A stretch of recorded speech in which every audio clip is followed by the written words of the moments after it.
Hi hello ನಮಸ್ಕಾರ. Speed news ವಿಶೇಷ ಕಾರ್ಯಕ್ರಮಕ್ಕೆ ಸ್ವಾಗತ. ನಾನು ಹರೀಶ್ ಅಜ್ಜಪ್ಪ. ಲೋಕಸಭಾ ಸ್ಪೀಕರ್ ಓಂ ಬಿರ್ಲಾ ಅವರ ವಿರುದ್ಧ ಪ್ರತಿಪಕ್ಷಗಳು ಮಂಡಿಸಿರುವ ಅವಿಶ್ವಾಸ ಗೊತ್ತುವಳಿಯು ಸಂಖ್ಯಾಬಲದ ಕೊರತೆಯಿಂದಾಗಿ ಬಿದ್ದು ಹೋಗುವುದು ಖಚಿತ ಅಂತ ಹೇಳ್ತಾ ಇದ್ದಾರೆ. ಆದರೆ ಆ ನಿರೀಕ್ಷಿತ ಫಲಿತಾಂಶ ನಿರ್ಣಯಕ್ಕೆ ಕಾರಣವಾಗಿರುವ ಮುಖ್ಯ ವಿಷಯದ ಮಹತ್ವ ಕಡಿಮೆಯಾಗಲು ಕಾರಣವಾಗುತ್ತಾ ಗೊತ್ತಿಲ್ಲ. ಇಲ್ಲಿ ಸ್ಪೀಕರ್ ಅವರ ನಡವಳಿಕೆಯು ಸಭಾಧ್ಯಕ್ಷರು ಎತ್ತಿ ಹಿಡಿಯಬೇಕಾದ ಅತ್ಯುತ್ತಮ ಮಾನದಂಡಗಳಿಗೆ ಅನುಗುಣವಾಗಿಲ್ಲ ಅಂತ ಕೂಡ ಇಲ್ಲಿ ಹೇಳಲಾಗ್ತಾ ಇದೆ. ಆದರೆ ಈ ಹಿಂದಿನ ಕೆಲವು ಸ್ಪೀಕರ್ಗಳು ರೂಪಿಸಿಕೊಟ್ಟ ಅನುಸರಣೆಯ ಪೂರ್ವ ನಿದರ್ಶನಗಳ ಮಾದರಿಗೆ ಅನುಗುಣವಾಗಿಯೂ ಕೂಡ ಇಲ್ಲ. ಹೀಗಿರಬೇಕಾದ್ರೆ ಮೊದಲ ಹಂತದ ಕಲಾಪದಲ್ಲಿನ ಸ್ಪೀಕರ್ ಅವರ ನಡವಳಿಕೆಯು ಅವಿಶ್ವಾಸ ನಿರ್ಣಯಕ್ಕೆ ತಕ್ಷಣದ ಪ್ರಚೋದನೆ ಕೂಡ ಒದಗಿಸಿದ್ದರು.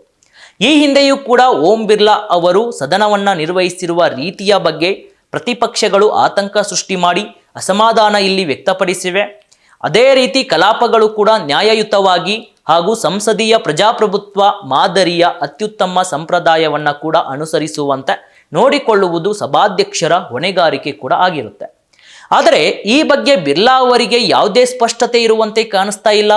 ಸದನವನ್ನ ಕೂಡ ಅವರು ನಿರ್ವಹಿಸುತ್ತಿರುವ ರೀತಿಯ ಬಗ್ಗೆ ಪ್ರತಿಪಕ್ಷಗಳು ಕೂಡ ಇಲ್ಲಿ ವ್ಯಕ್ತಪಡಿಸಿರುವ ಕಳವಳವನ್ನ ಕೂಡ ಇಲ್ಲಿ ನಿವಾರಿಸುವಲ್ಲಿ ಅವರ ಸ್ಪಂದನ ನಿರಾಶಾದಾಯಕವಾಗಿರುತ್ತೆ ಅಂತ ಇಲ್ಲಿ ಒತ್ತಿ ಹೇಳಲಾಗ್ತಾ ಇದೆ.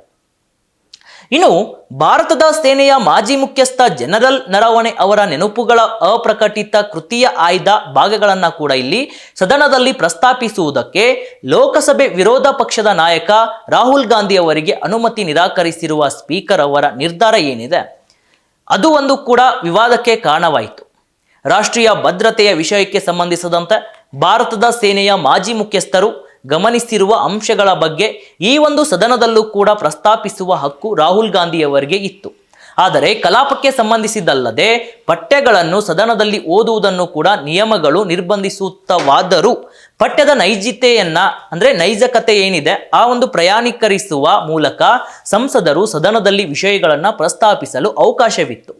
ಹಾಗಾಗಿ ರಾಹುಲ್ ಅವರಿಗೆ ನರವಣೆ ಅವರ ಪುಸ್ತಕದಲ್ಲಿನ ವಿವರಗಳನ್ನು ಸದನದಲ್ಲಿ ಪ್ರಸ್ತಾಪಿಸುವುದಕ್ಕೆ ಸಭಾಧ್ಯಕ್ಷರು ಅನುಮತಿ ಕೂಡ ಇರಬೇಕಾಗಿತ್ತು. ಆದರೆ ಇಲ್ಲಿ ಅನುಮತಿ ನೀಡಿಲ್ಲ.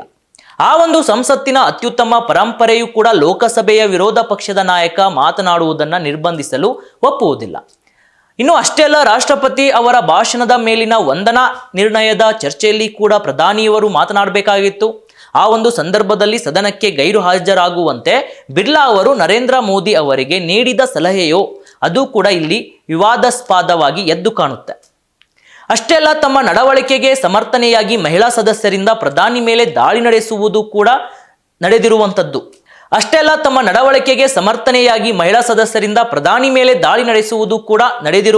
ಅಲ್ಲಿ ನಡೆಯಿತು. ಯಾಕಂತಂದ್ರೆ ಇವೆಲ್ಲವೂ ಸೇರಿದಂತೆ ಅಹಿತಕಾರಿಯಾಗಿ ನಡೆದುಕೊಳ್ಳುವ ವಿರೋಧ ಪಕ್ಷಗಳು ಯೋಜಿಸುತ್ತಿರುವುದು ವಿಶ್ವಾಸ ಮೂಲಗಳಿಂದ ತಿಳಿದು ಬಂತು ಅಂತ ಸ್ಪೀಕರ್ ಕೂಡ ಹೇಳ್ತಾರೆ.